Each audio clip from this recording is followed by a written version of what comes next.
Test. Hey guys, welcome to another tier ranking. I'm just gonna be doing a tier ranking of all the characters from the Home Alone movies, from Home Alone 1 and 2. Yeah, I'm just gonna work on these lists, work on this video, since I can't really do a lot of Christmas themed videos right now because of the way my phone's been.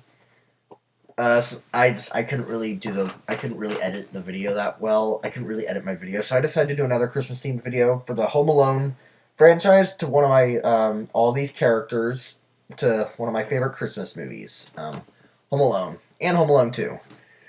So yeah, let's get started. And if you haven't seen my top 10 favorite Christmas movies, you should go check that video out. I talked a lot about this movie in that video, about the movie and some of these characters. So yeah.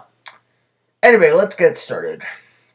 My favorite character in Home Alone actually has to be the old man Marley. Yeah, old man Marley. I really like this character because you find out he's a good guy, and he was in church and he was nice to Kevin actually, and his older brother tricked him into thinking that he was actually a serial killer, and then in reality he was a nice old man, and he reunited with his family at the end of the movie, which was beautiful. And he was nice to Kevin in church, and he also saved him from Harry and Marv. And I really like that guy. He's definitely my favorite character. And he's definitely my favorite character in the Home Alone movies. And then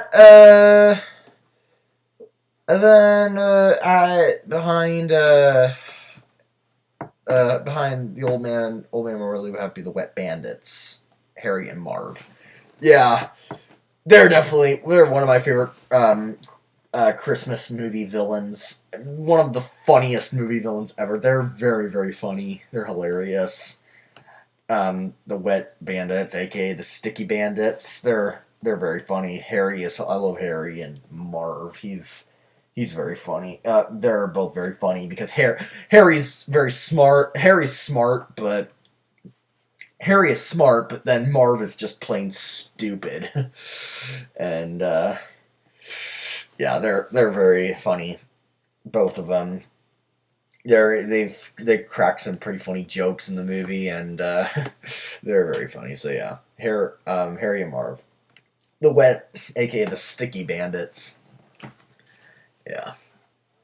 Anyway, then Kevin McAllister would have to be at behind behind the Wet Bandits.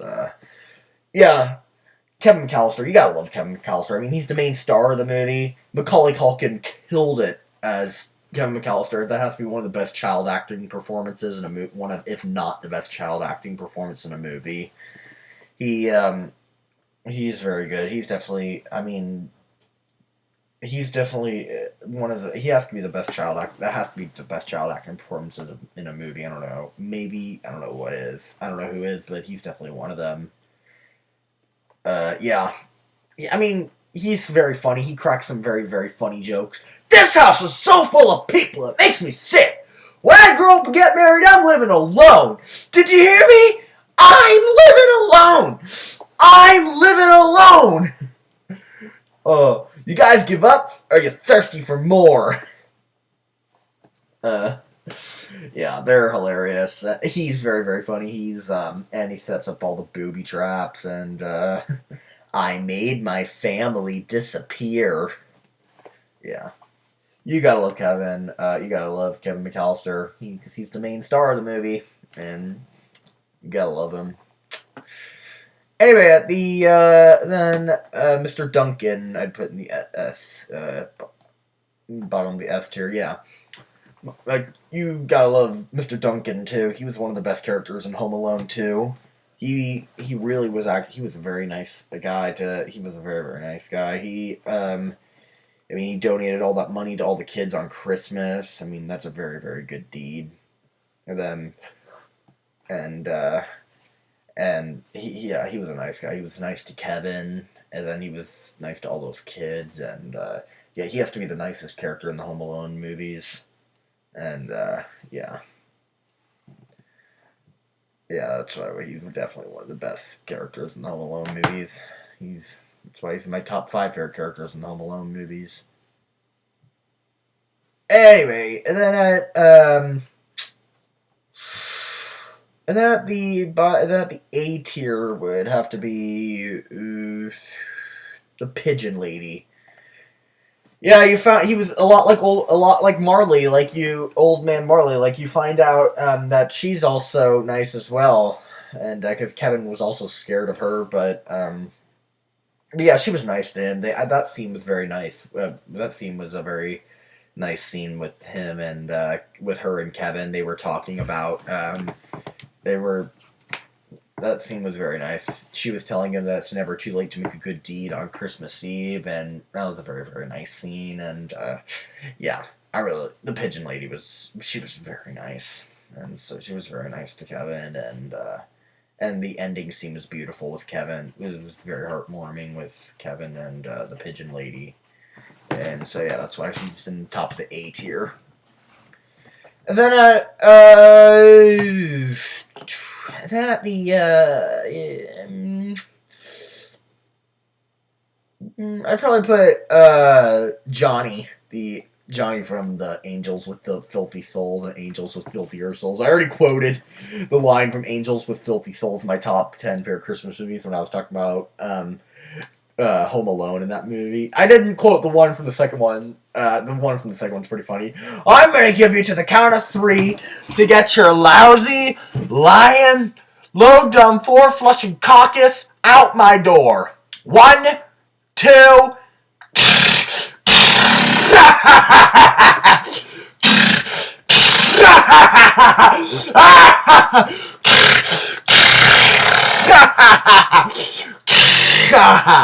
Three.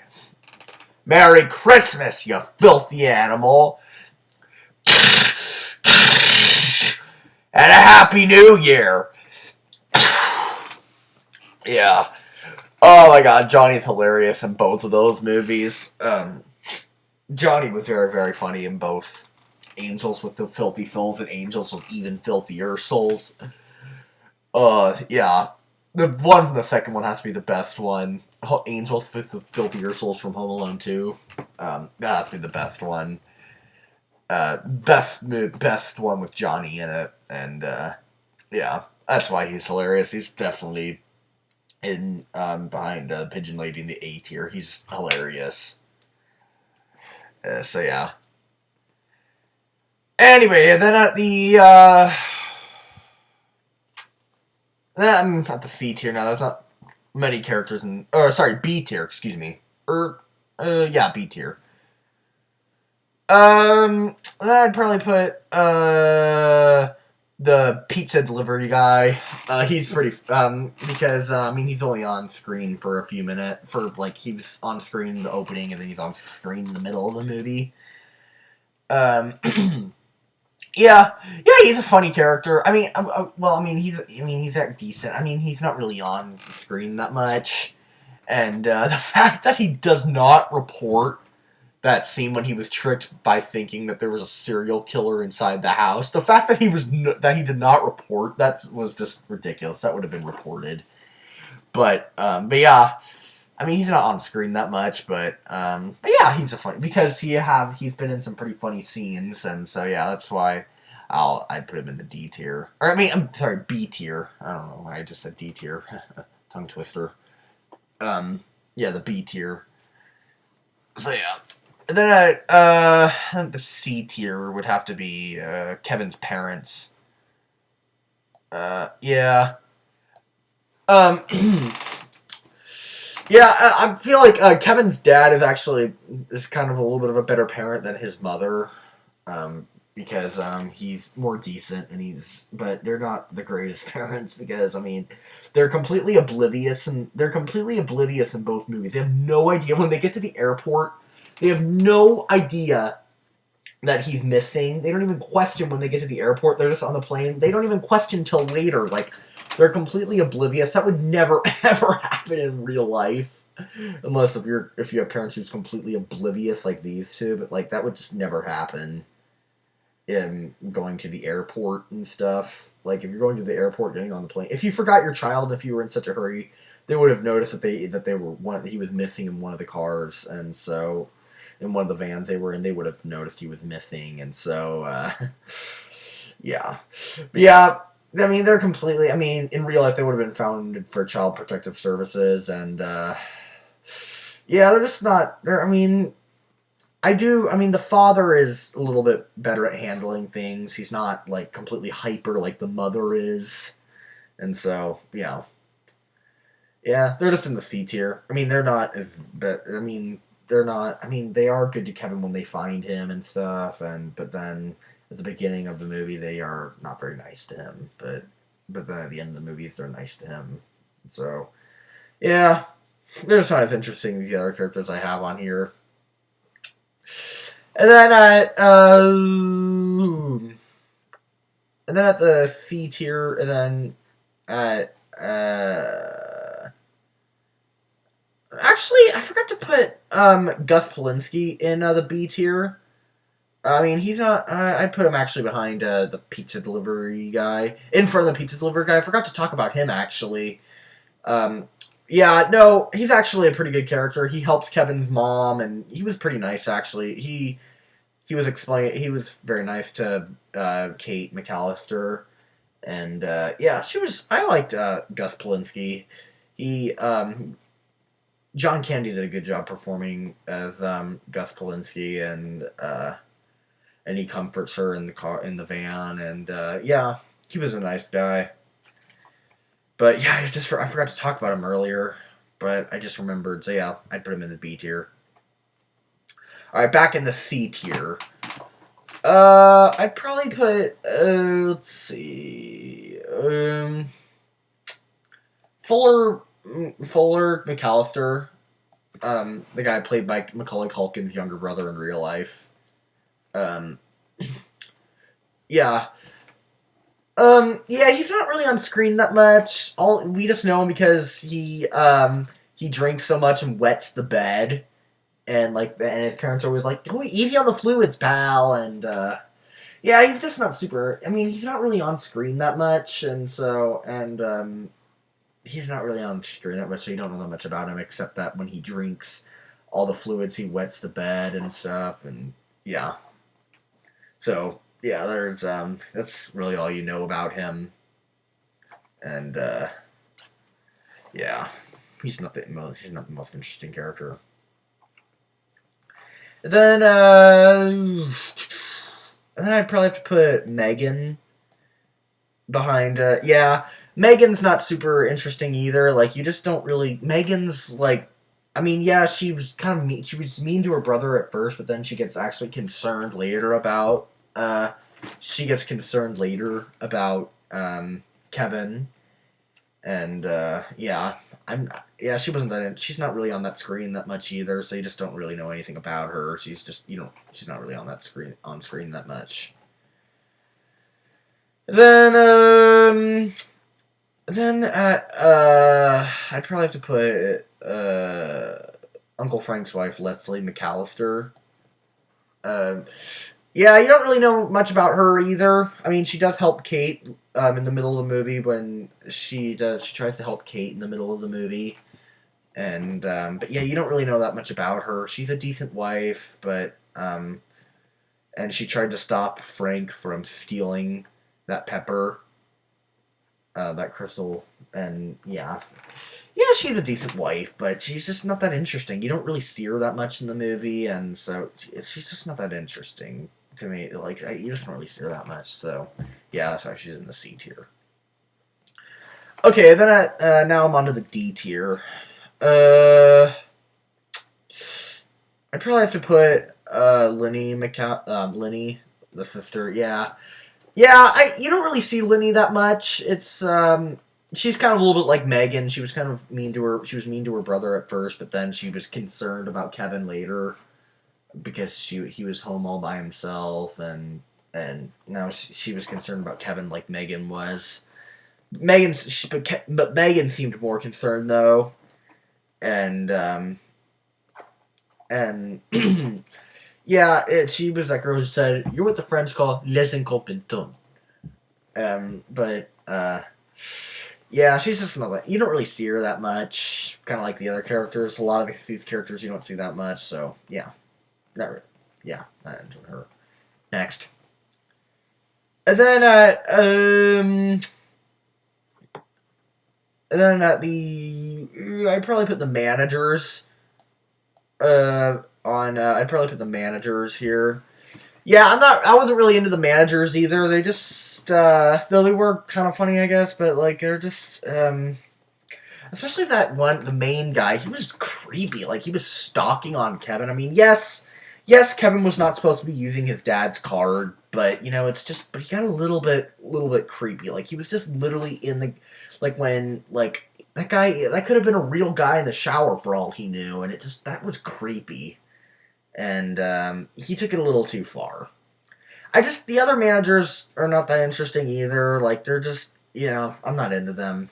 I wasn't really into them. Next, and then Jeff McAllister. Yeah, Jeff was actually an asshole. I mean, he literally said, "Kevin, you're such a disease." He's an asshole, and he literally didn't even help Kevin pack his suitcase. He was literally packing a suitcase in front of Kevin, and still didn't even help him. He's an asshole, and yeah, Kevin he deserved to be called puke breath by Kevin, because he's just such an asshole. So yeah, Jeff McAllister. I didn't like that guy at all. He was a jerk, but not as big of a jerk as Buzz is. Oh my god. Where do I begin with Buzz? Oh my god, he's such an asshole. I mean, yeah, Jeff is an asshole, but he didn't eat Kevin's pizza. Like, he literally ate Kevin's pizza. Like literally. And not only that, he scared Kevin into thinking that the old man was actually a serial killer. Like, I mean, he knew that the old man was not a serial killer. He was trying to scare him and his other cousin. And he knew he wasn't a serial killer, because later when he was talking to Megan, he literally said, we live in the most, he says, we live in the safest street where nothing dangerous will ever happen. So that's how he knows that the old man's not really a serial killer. And yeah, he was just such a jerk. Buzz is such a jerk. The CinemaSins guy actually said he looks like Biff Tannen's younger brother, which he kind of does actually, because he's such a jerk. Or maybe he looks like, or it's just, I don't know. It's like, he's just such a jerk. And, yeah. Or maybe he looks like Biff Tannen's son, actually, because this movie's actually set in, he looks like more like Biff Tannen's son, actually, because Biff Tannen, the Back to the Future is in 1955. Biff was, or, no, no. Because Biff was like, I don't know, like, 50 in Back to the Future, in the Back to the Future movies, and so yeah, he kind of looks like Biff Tannen's son a bit, and yeah, that's what the CinemaSins guy said, that he looks like his brother. I'd say he looks more like his son. So yeah, he was such a jerk. It's just Buzz McAllister's an asshole, and he has to be like one of the worst older brothers in movies. It's like he takes it way too far. I've always said, like, he's one of my least favorite characters in Home Alone. So, yeah. And then at the bottom of the tier list would have to be Frank. Uncle Frank. Oh my god. Uncle Frank is a huge asshole. Like, oh my god. He literally, like, calls him out. Like, the other characters didn't really say anything to Buzz. I mean Kevin. But he was like, "Look what you did, you little jerk." It's like, how does he know he did it? The other characters don't even call him out. It's like, he's such an asshole. It's like, it's really none of his business. He should have had a big slap on the face for saying that. I mean, yeah, and he also, not only to Kevin, it's like, when he says, when he gets the pizza from the Little Nero's guy, he doesn't even help his brother out by paying for the pizzas. He's like, "Oh, it's my brother's house, he'll take care of it." He's just such a cheap-ass jerk. Yeah, I honestly cheered for Kevin calling Uncle Frank a cheapskate, because he deserved it. Yeah, Frank is just such a jerk. I mean, yes, Buzz is a jerk too, But, like, you see, Buzz is only, like, 14 or 15, and you see Frank is, like, 50 or something. Late 40s, early 50s, and so that's why Frank is a bigger jerk, and it's like, ugh, Frank is such an asshole. So, yeah. That's why he's definitely at the bottom of the B tier. The bottom of the F tier. He's definitely at the bottom of the whole tier list. Yeah. So yeah, that was my tier ranking of all the Home Alone characters. Let me know. Let me know in the comment who's your favorite character from the Home Alone franchise. Let me know down in the Home Alone. Let me know down in the comments who your favorite character is in the Home Alone franchise. So comment below. Let me know. And if you like this, please subscribe to my channel and hit that like. All right. All right. Well, Merry Christmas, belated Christmas. All right.